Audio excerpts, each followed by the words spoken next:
Bonjour à tous, j'espère que vous allez bien. Alors, quand on parle de clash, on pense plus au rap qu'à l'opéra, je le conçois. Aujourd'hui, je vais vous parler de ce qui peut être considéré comme le premier clash, peut-être, de l'histoire de la musique. Un clash qui aurait eu lieu il y a presque 250 ans entre deux monstres sacrés de l'époque, Antonio Salieri et un certain Wolfgang Amadeus Mozart. Voici l'histoire d'une confrontation, mais surtout de comment construire un mythe qui traverse les siècles.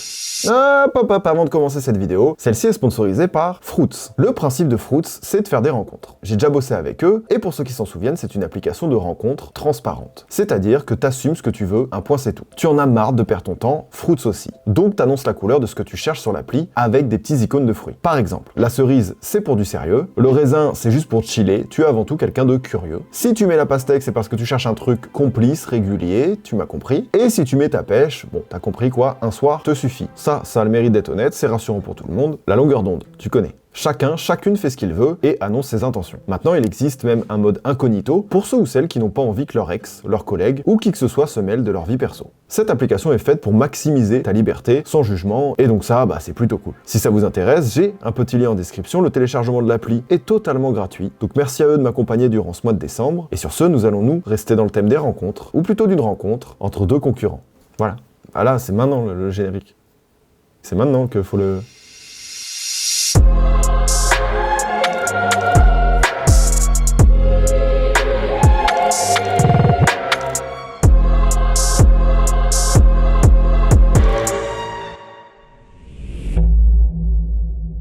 Un peu de contexte. Bienvenue à Vienne à la fin du XVIIIe siècle. À cette époque, c'est là que ça se passe quand on est musicien. The place to be, c'est Vienne. C'est un peu la capitale européenne de la musique. Il y a des concerts partout, dans les salles, chez les particuliers, en plein air. Tout musicien qui veut percer dans le game de l'opéra, il traîne par là. Et à l'époque, le roi de l'opéra game, c'est lui, Antonio Salieri. Il est né en 1750 dans une petite ville au nord de l'Italie. On ne sait pas grand chose de son enfance à part que son père c'était un riche marchand et qu'il est devenu orphelin assez jeune. C'est un ami de la famille qui va l'emmener dans son palais à Venise. Une fois à Venise, Salieri prend des cours de chant et de piano. Et puis il rencontre du beau monde. Surtout un compositeur, Florian Leopold Gassmann. Et le flow, il aime bien sa voix et donc il l'emmène à Vienne pour parfaire toute son éducation musicale. À ce moment-là, il a 16 piges. Et donc voilà, il apprend plein d'instruments, etc., la composition, et on le présente à l'empereur d'Autriche, qui était Joseph II. Bon, un poil pistonné, mais le mec était bon. Donc voilà, il rencontre l'empereur et tout, ah bien wesh frérot, la musique, force à watt, ça tue, machin, ok, pas mal ce que tu fais. Et Joseph II, l'empereur, c'est quand même l'empereur d'Autriche, le gars, il va tellement l'apprécier qu'il va le faire venir tous les jours. Et être le chouchou de l'empereur, ça permet à Salieri de franchir un gap.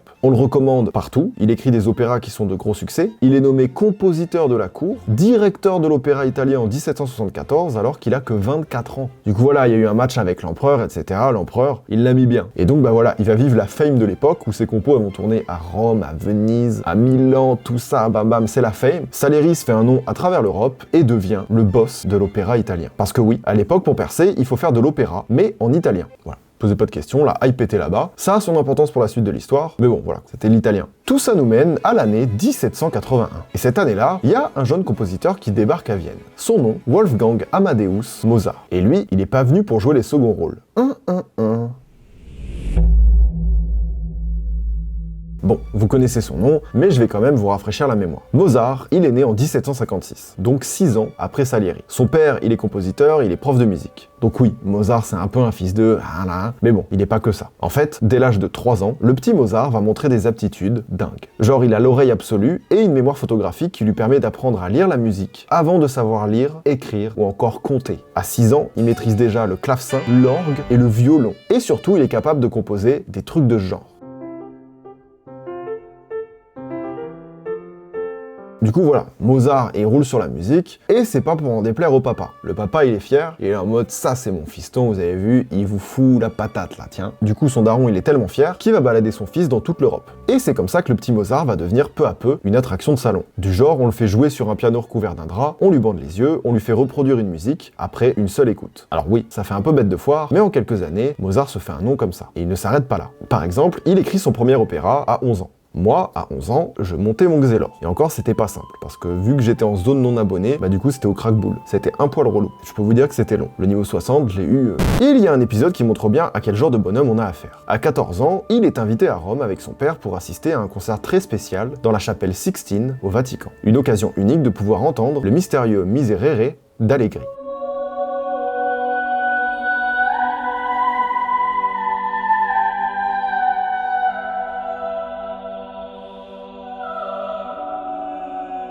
Alors pourquoi ce serait une occasion unique? Parce que cette partition est secrète et que le seul lieu où on peut l'entendre c'est dans la chapelle Sixtine et c'est interdit de le rejouer ailleurs. C'est le seul endroit où tu pourras l'entendre. Pour vous dire, toute tentative de retranscription de cette partition était punie d'excommunication par l'église. C'était la partition secrète, quoi. Alors, d'après la légende, Mozart il y allait, etc. Puis il a trouvé le chant lourd, comme ça, il était là en mode putain, c'est bien. Et il a tout réécrit de mémoire, le soir même.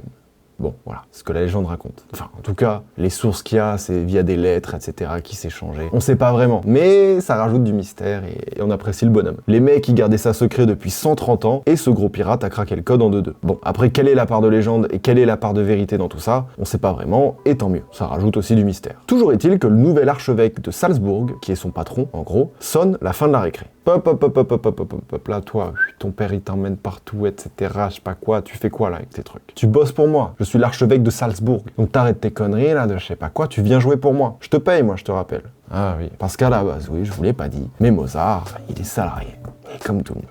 Mozart et son père sont censés jouer pour ce mec. C'est comme ça que ça marchait à l'époque. Du coup, de 1773 à 1781, bah, ils vont retourner à Salzbourg. Parce que voilà, pas le choix, quoi, on va les taffer, ouais. Salzbourg, ça ressemble à ça. Et faut croire qu'il se fait un peu chier Mozart, parce que oui, il tente de se barrer. Il tente même un transfert à Paris, mais ça va pas marcher. De toute façon, il va finir par se faire virer. Mais il va se faire virer bien comme il faut. Devant tout le monde, l'archevêque l'insulte de gros fils de p***. Non, ok, peut-être que là j'ai rajouté, peut-être c'est moi. Il l'insulte de crétin. Mais rappelez-vous d'une chose, on est au XVIIIe siècle, et un crétin, ça peut éteindre une carrière. Et c'est ainsi que le crétin de Gangflo débarque à Vienne, sur le territoire du boss, Salieri. Alors, vous vous demandez sûrement pourquoi je l'appelle Gangflo. En mode, je fais un effet de style un peu dégueulasse? Non, tout simplement parce que oui, il utilisait ce blaze pour signer des lettres. Gangflo. Et du coup, que Mozart utilise Gangflo en pseudo, ça rend tout mieux. J'adore ça, ça me régale, ça tue. Il avait des pseudos. Il avait plusieurs pseudos comme Gangflo, Mazortini, des trucs comme ça. Et vu qu'il en avait plusieurs, j'ai choisi mon petit préféré, Gangflo. Bon, parlons de ce soi-disant bif. Comment ça a commencé? Bah en fait, je suis désolé, mais il n'y a pas eu grand-chose. C'est juste que Mozart arrive avec sa réputation de prodige, dont Salieri a forcément entendu parler, et Salieri voit débarquer une concurrence sérieuse, et il veut juste pas partager le trône. En fait, au début, il n'y a même pas vraiment de menace. Pour rappel, Salieri, il est déjà grave en place, c'est le frérot de l'empereur, et aucune raison qu'un jeune Mozart qui représente pas grand chose, c'est un petit minot, tu vois, c'est son petit de base. Et puis comme le raconte 50 Cent en interview, tu ne lances pas un bif quand t'es numéro 1. T'attends tranquillement que les prétendants fassent le premier move et se ridiculisent. Someone beefs at you and then you deal let with them the say beef. something like they're gonna be number one and you go, when? When I die? De son côté, par contre, on sait que Mozart arrive et a envie de se faire une place. Et forcément, il va y avoir Salieri sur son chemin. Il existe une lettre dans laquelle Mozart se plaint auprès de son père en 1781 que l'empereur ne s'intéresse pas à lui, en précisant « Le seul qui compte à ses yeux est Salieri. Ouin, et moi on me calcule pas. Y a que Salieri et Salieri. » Il est un peu envieux, il est un peu jaloux le frère. En tout cas, ce qui est sûr, c'est qu'ils sont pas vraiment dans le même mood, et après avoir fait tout le tour de l'Europe, Mozart, il est pas très modeste. On sait qu'il est complètement intenable, il est extravagant, blagueur, et du genre à se faire totalement emporter par ses émotions, il fait même des blagues scato. Et vu que vous aimez bien ici quand ça parle de caca, je vais vous donner un petit exemple. Il écrivait à sa cousine « Eh bien, je vous souhaite une bonne nuit. Chiez sur le lit de sorte qu'il craque. Dormez bien. Tendez votre cul à la bouche. » Voilà. Des lettres comme ça, il y en a plein. Petit délire de famille. Qui n'a jamais écrit ça à sa cousine, quoi? Mozart, quand même, hein. Il y a même des historiens et des psychologues qui sont pris la tête pour savoir quoi faire de ces lettres. Qu'est-ce que prouvent ces blagues sur le caca? Pour eux, c'était juste impossible que ce soit la même personne. C'est un génie, Mozart. Ouais, mais les blagues sur le caca, quand même... Ouais, mais ça reste un génie, non? Ouais, mais le caca, dans la bouche, comme ça? Dégueu, non? C'est vrai. On n'en parle pas, au pire. On n'est pas obligé d'en parler, en fait. Salieri maintenant. Alors, Salieri, c'est pas, mais alors pas vraiment le même délire. Lui, il est plutôt du genre coincé, et en plus, il est très religieux. Donc c'est pas le délire de blagues de caca. Non. Donc forcément, à côté de Mozart, Salieri, il passe pour le mec chiant. Ah oui, je fais de la musique, c'est moi le boss. Aucune extravagance. Tu nous emmerdes. Pas de chance. Et puis dans tous les cas, il a grandi au milieu de la noblesse vénitienne avant d'intégrer la cour viennoise. Donc il a les codes de la bonne société. Le deuxième truc qui les distingue, c'est la concurrence professionnelle. Vienne est pleine de musiciens et compositeurs, mais les places sont rares. Les bonnes places. Parce que pour se faire un peu de bif, on peut facilement trouver des élèves dans des familles bourgeoises, mais l'objectif ultime, c'est quand même d'obtenir une charge à la cour de l'empereur. Parce que ça veut dire reconnaissance, ça veut dire thune, et ça veut dire aussi pouvoir se consacrer entièrement à la composition. En 1781, c'est donc Salieri qui est le compositeur officiel de la cour et directeur de l'opéra italien. italien. Il est tellement dans la place que personne ne peut lui faire de l'ombre. Mais quand Gang Flow débarque avec son génie, sa personnalité et sa réputation, il attire forcément l'attention. La première fois qu'il se retrouve en concurrence, c'est peu après l'arrivée de Gang Flow. À ce moment-là, on cherche un prof de musique pour la princesse Elisabeth de Württemberg, la femme du neveu de Joseph II. Vous suivez? La femme du neveu Joseph II. La femme du neveu de... Bref, peu importe, c'est une occasion en or pour Mozart de se faire une petite place. Donc du coup, il postule. Sauf que voilà, Salieri aussi, et Mozart loupe le poste. Du coup, il y a 1-0 pour Salieri. Gang Flow le prend mal, et c'est là qu'il commence à se plaindre qu'il n'y en a que pour Salieri. Il y en a que pour lui, il en est marre, nanana. Ce que ne sait pas Mozart, c'est qu'il va avoir droit à une seconde chance. Vous vous souvenez tout à l'heure que je vous ai dit qu'un opéra, ça doit être absolument en italien. C'est la hype. Elle est là-bas, où que tu sois en Europe, italien, opéra. Voilà. Rien d'autre. Mais un des objectifs de Joseph II quand il arrive au pouvoir, c'est qu'on soit fier de la langue allemande. Et c'est normal, c'est celle de son empire. C'est pour ça qu'en 1777, il dissout la compagnie italienne d'opéra comique de Vienne pour fonder une troupe allemande qui chante en allemand. Sauf que Salieri, il maîtrise pas l'allemand. Alors que Mozart...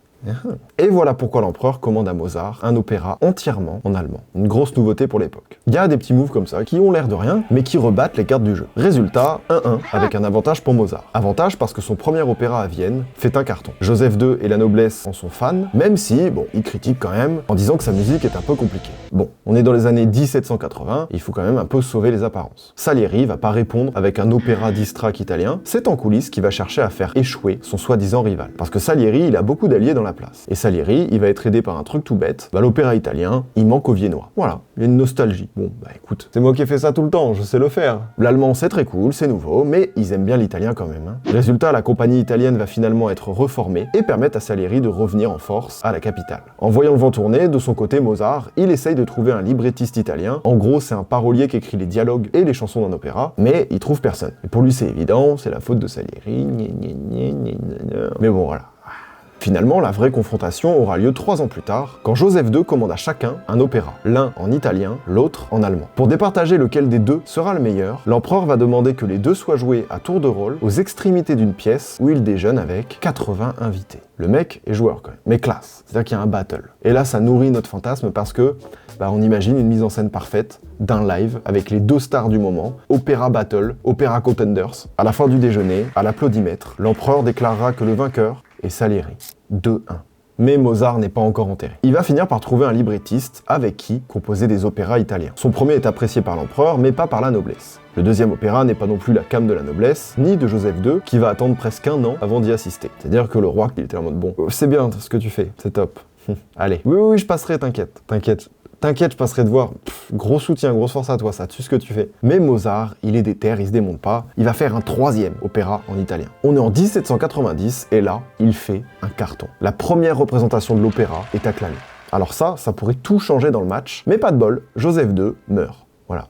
Il meurt pile à ce moment-là, et pour respecter le deuil, toutes les salles, tous les concerts, tous les opéras, tous les trucs qui existent, ils n'ont pas le droit d'être joués. Voilà, faut respecter le deuil de Joseph II. Tout ferme, et quand toutes les salles réouvrent, la hype, elle est redescendue. Il s'est mangé un Covid. Mais du coup, Salieri, pendant tout ce temps, lui, ça roule pour lui. Ses opéras sont toujours des succès à Vienne et partout en Europe. Il n'y a plus eu de confrontation directe, mais je crois qu'on peut dire qu'on est sur un 3-1 pour Salieri. Bon, après Mozart, il n'est pas vraiment à plaindre, parce qu'avec le temps, il est devenu un compositeur quand même très demandé. Il a enchaîné ses classiques dans tous les styles, il donne des cours, et certains de ses opéras ont du succès. À l'époque, il n'a pas la cred d'un Salieri, mais tout le monde le connaît, et puis bon, voilà, il gagne bien sa vie. Sauf que bon voilà, il va tout gâcher tout seul comme un grand. Le problème avec Mozart, c'est que c'est un flambeur, c'est-à-dire qu'il emprunte de l'argent à tout le monde, et il dépense toute sa thune. Du coup, il a des dettes de ouf. En gros, Mozart, il finit par être le gars qui doit de la thune à tout le monde. Ça a toujours existé en fait. Et arrive ce qui devait arriver, un jour, quelqu'un porte plainte contre lui pour dette. Cette histoire va pourrir sa réputation, et la mort de Joseph II fait qu'il est remplacé par son frère Léopold II. Et Léopold II, lui, il en a rien à foutre de la musique, lui. Donc à partir de ce moment-là, il y a beaucoup moins d'enjeux pour eux, donc ça va être un petit peu compliqué pour lui, quoi. Ça sent tellement pas bon pour lui qu'après des semaines de surmenage et de violentes fièvres, Mozart meurt le 5 décembre 1791, à 35 ans. Avant de mourir, il a eu le temps de composer 2 opéras, dont La Flûte enchantée, un espèce d'opéra bunger en allemand qui a atteint 100 dates en 1 an, et c'était énorme pour l'époque.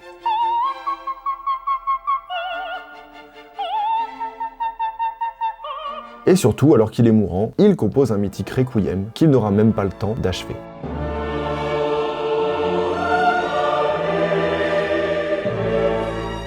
Alors, de quoi il est mort? Rien n'est totalement sûr. Les médecins ont trouvé près de 150 maladies possibles. En tout cas, il a sûrement chopé une infection qui lui a provoqué ces accès de fièvre. Le problème, c'est qu'à cette époque, les antibiotiques, ils les ont pas encore inventés. Mais bon, tout ça, Mozart, il n'en savait rien. La chose à noter, c'est que Mozart a toujours été un peu parano. Il a écrit à sa femme quelques jours avant sa mort qu'on l'avait empoisonné. Mais qui?